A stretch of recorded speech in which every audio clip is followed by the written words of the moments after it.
Apa itu reaksi kimia dalam pertambangan? Reaksi kimia dalam pertambangan merupakan proses kimiawi yang terjadi selama ekstraksi, pemisahan, dan pengelolaan mineral dari biji tambang. Proses ini melibatkan berbagai reaksi seperti oksidasi, reduksi, pelarutan, dan perstipasi yang bertujuan untuk mengubah komposisi kimia biji sehingga logam atau mineral yang diinginkan dapat diperoleh secara efisien. Selain itu, pemahaman terhadap reaksi kimia ini juga penting dalam pengelolaan limbah dan mitigasi dampak lingkungan akibat aktivitas pertambangan. Kami akan menjelaskan tentang reaksi kimia dalam pertambangan dan pengaruhnya terhadap lingkungan. 1. Pelindian. Pelindian merupakan proses ekstraksi logam dari biji dengan memanfaatkan larutan kimia untuk melarutkan mineral yang mengandung logam tersebut. Dalam proses ini, logam yang digunakan akan terlarut dalam larutan sehingga dapat dipisahkan dari mineral lainnya. Pelindian umum diterapkan pada logam seperti emas, perak, dan tembaga dengan menggunakan pelarut kimia seperti cyanida atau asap. Proses ini memiliki peranan penting dalam industri pertambangan karena memungkinkan ekstraksi logam secara efisiensi dalam skala besar. Cara kerja yang pertama, persiapan biji. Sebelum biji dapat diproses yang terlebih dahulu untuk memaksimalkan efisiensi ekstraksi. Langkah-langkahnya meliputi penghancuran dan penggilingan. Biji yang ditambang dihancurkan menjadi partikel kecil. Tujuannya untuk meningkatkan biji agar bereaksi lebih aktif dengan larutan. Lalu pemekatan. Biji dapat melalui flotasi atau lainnya memisahkan mineral berharga dari mineral pengotor yang tidak lain. Cara kerja yang kedua yaitu kontak dengan larutan pelindung. Setelah biji dibersihkan dimasukkan ke dalam tangki atau tumpukan dengan campur dengan larutan pelindian tumpukan. Metode ini digunakan untuk biji bermutu rendah. Biji ditumpuk di atas landasan, kedap air disemprotkan dengan larutan pelindian agar menetes ke bawah berharga dan ditampung di waktu tumpukan. Selanjutnya pelindian tangki. Biji bermutu yang sudah digiling halus dimasukkan besar berisi larutan pelindung. Pengaruh mekanis atau udara ekstrim digunakan untuk mencegah tetap bergerak mempercepat reaksi pelindian. Yang ketiga reaksi kimia pelindian. Ini larutan pelindian akan bereaksi secara kimia dengan biji melarutkan logam yang diinginkan. Pertama ada pelarutan selektif. Larutan pelindung dipilih berdasarkan logam yang akan sebagai contoh pelindian asam dan pelindian cyanida. Asam sulfat H2SO4 sering digunakan untuk granit atau tembaga. Pelindian cyanida digunakan untuk emas dan perak. Yang kedua perpindahan logam berharga dalam biji akan bereaksi dengan pelindian dan senyawa yang larut dalam air. Sementara mineral pengotor tetap tidak larut. Cara kerja yang keempat pilihan logam dari larutan. Larutan yang kaya logam terlarut kemudian dipisahkan dari residu padat yang tidak larut. Ada beberapa metode logam dari larutan ini. Pertama ekstraksi pelarut. Logam dipindahkan dari satu larutan lain dengan zat kimia tertentu. Proses ini mengangkatkan dan memurnikan logam. Yang kedua elektrowinning. Logam yang sudah dimurnikan diendapkan secara elektrolytik menjadi logam murni dengan menggunakan arus listrik. Yang ketiga presipitasasi kimia ditambahkan ke larutan dan logam sebagai cara kerja yang kelima pengelolaan residu dan limbah. Tahap akhir melibatkan bahan sisa dari proses ekstraksi untuk meminimalkan dampak lingkungan. Bagi menjadi tiga yaitu pemisahan residu padat yang terpisahkan dari larutan. Kedua netralisasi limbah. Larutan sisa yang mungkin mengandung bahaya dinetralkan sebelum atau didaur ulang. Ketiga daur ulang dan residu padat tailing dapat ditimbun aman di lokasi yang telah ditentukan atau digunakan kembali sebagai bahan bangunan atau material tinggi lainnya jika kelebihan dalam pertama ada efisien untuk mengambil logam dari biji dengan kandungan kedua bisa dilakukan dengan biaya yang relatif lebih rendah dibandingkan pelaburan. Kekurangan dalam pelindian. Pertama, memerlukan bahaya yang berbahaya sehingga ada lingkungan jika dikelola dengan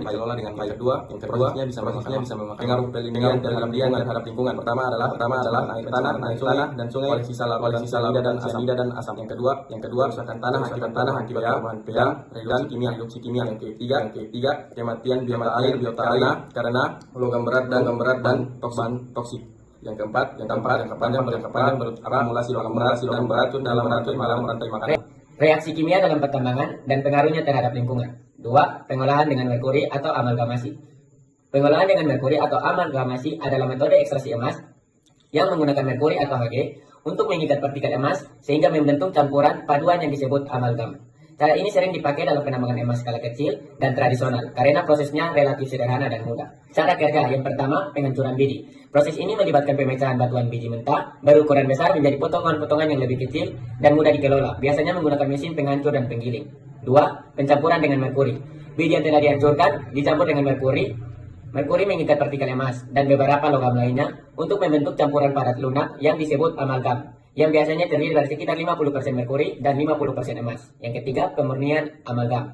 Amalgam yang terbentuk kemudian dimurnikan untuk memisahkan kotoran yang diinginkan sebelum proses pemanasan. Yang keempat, pemanasan amalgam. Amalgam dipanaskan biasanya dalam sistem terbuka atau dengan alat penangkap uap merkuri. Pemanasan ini menguapkan merkuri, meninggalkan emas spons atau teksturnya seperti spons. Yang kelima, pengumpulan emas spons, yang tersisa setelah penguapan merkuri kemudian dilebur menjadi emas padat dor untuk pemurnian lebih lanjut, menghasilkan emas batangan dengan kemurnian yang bervariasi. Kelebihan, yang pertama metode sederhana dan mudah dilakukan. Yang kedua, biaya rendah. Kekurangan, yang pertama merkuri sangat beracun dan berbahaya bagi kesehatan manusia dan lingkungan. Kedua, penguapan merkuri dapat mencemari udara dan air. Yang ketiga, tidak ramah lingkungan. Reaksi kimia emas atau AU tambah merkuri atau Hg menjadi amalgam emas atau AuHg. Pengaruh terhadap lingkungan, pencemaran air dan tanah. Merkuri sangat beracun dan dapat mencemari air dan tanah. Merkuri dapat terakumulasi dalam rantai makanan dan membahayakan kesehatan manusia melalui konsumsi ikan yang terkontaminasi. Pencemaran udara. Pembakaran amalgam untuk memisahkan emas dari merkuri dapat melepaskan uap merkuri ke udara, yang dapat menyebabkan masalah kesehatan pernapasan dan neurologis. Uap merkuri juga dapat menyebar jauh dari lokasi pertambangan dan mencemari wilayah yang lebih luas. Reaksi kimia dalam pertambangan dan pengaruhnya terhadap lingkungan. Yang ketiga, penggunaan cyanida. Penggunaan cyanida adalah metode pengolahan emas yang memanfaatkan larutan cyanida untuk melarutkan emas dari bijinya. Metode ini dikenal sebagai proses cyanidasi dan merupakan salah satu cara paling efektif dan umum digunakan dalam industri pertambangan emas. Cara kerjanya itu, yang pertama, penghancuran biji. Yang kedua, perendaman dengan larutan cyanida. Ketiga, penggunaan kompleks emas cyanida.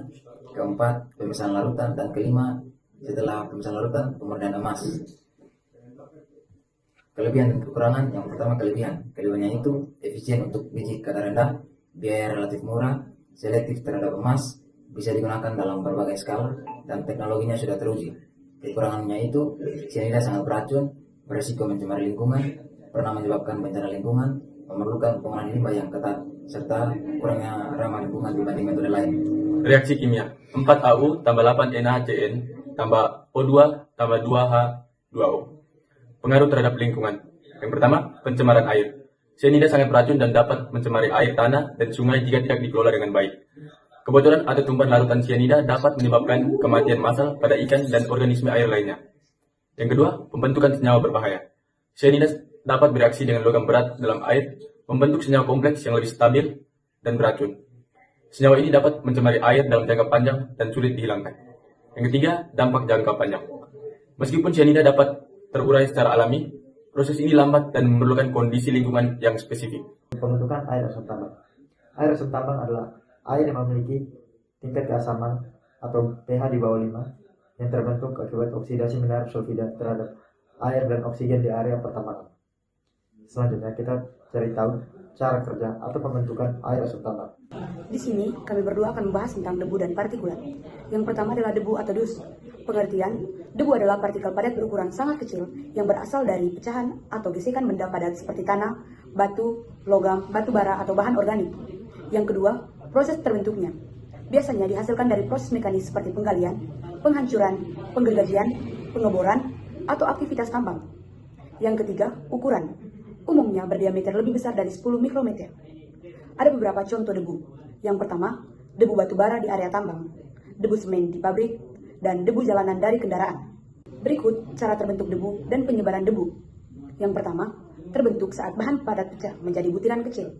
Yang kedua, partikel ringan terangkat oleh angin atau aktivitas manusia. Yang ketiga, melayang di udara dalam waktu tertentu tergantung ukuran dan beratnya. Yang keempat, mengendap kembali ke tanah saat angin reda atau terkena air hujan. Beberapa kelebihan. Yang pertama, dapat digunakan sebagai indikator aktivitas tambang. Misalnya area aktif menghasilkan lebih banyak debu. Yang kedua, dalam jumlah kecil, tidak terlalu berbahaya dan bisa kembali mengendap alami. Yang ketiga, beberapa jenis debu mineral bisa bermanfaat untuk penelitian geologi dan lingkungan. Debu juga memiliki beberapa kekurangan. Yang pertama, mencemari udara dan menurunkan visibilitas. Yang kedua, mengganggu pernapasan manusia dan hewan. Yang ketiga, menutupi daun tanaman dan menghambat fotosintesis. Yang keempat, mengotori peralatan dan permukaan bangunan. Berikutnya adalah partikulat. Pengertian dari partikulat. Partikulat adalah campuran partikel padat dan cair berukuran sangat kecil yang tergantung di udara. Kemudian jenis berdasarkan ukuran. PM10 diameter kurang lebih 10. Bisa masuk ke saluran pernapasan. Kemudian PM2 sampai 5 diameter kurang lebih 2,5. Bisa menembus paru-paru dan aliran darah. Contoh, yang pertama, asap kendaraan bermotor, kemudian asap pembakaran batu bara atau limbah, partikel dari letusan gunung api, dan partikel logam halus dari proses industri. Cara terbentuk partikulat. Yang pertama, terbentuk dari proses pembakaran seperti kendaraan industri atau reaksi kimia di udara. Kemudian yang kedua, partikel harus melayang lama di atmosfer karena ringan. Yang ketiga, dapat terhirup oleh manusia. PM 2-5 bisa masuk ke paru-paru bahkan aliran darah. Kemudian terakhir, menimbulkan efek kesehatan dan lingkungan seperti kabut asap atau gangguan paru. Partikulat juga memiliki kelebihan, yaitu dapat digunakan untuk monitor kualitas udara, kemudian membantu peneliti mendeteksi sumber pencemar udara, dan terakhir dalam konteks iklim, beberapa partikulat membantu memantulkan sinar matahari sehingga menurunkan suhu lokal sementara. Dan juga partikulat memiliki beberapa kekurangan, yaitu sangat berbahaya bagi kesehatan terutama PM 2-5 dan PM 0-1. Kemudian meningkatkan risiko penyakit jantung dan paru-paru, dapat menurunkan jarak pandang atau menyebabkan kabut asap, dan bersifat persisten di udara dan sulit dihilangkan tanpa pengendalian. Kesimpulan dari materi yang kami bawakan adalah reaksi kimia dalam pertambangan memiliki dampak signifikan terhadap lingkungan. Pencemaran air, tanah, dan udara adalah masalah utama yang harus diatasi. Dengan pengelolaan limbah yang tepat, penggunaan teknologi ramah lingkungan, reklamasi lahan bekas tambang, pengawasan dan penegakan hukum yang ketat, serta peningkatan kesadaran lingkungan, dampak negatif dari pertambangan dapat diminimalkan. Selain itu, kebijakan yang kuat dan kerjasama multi-stakeholder sangat penting untuk mencapai praktik pertambangan yang berkelanjutan.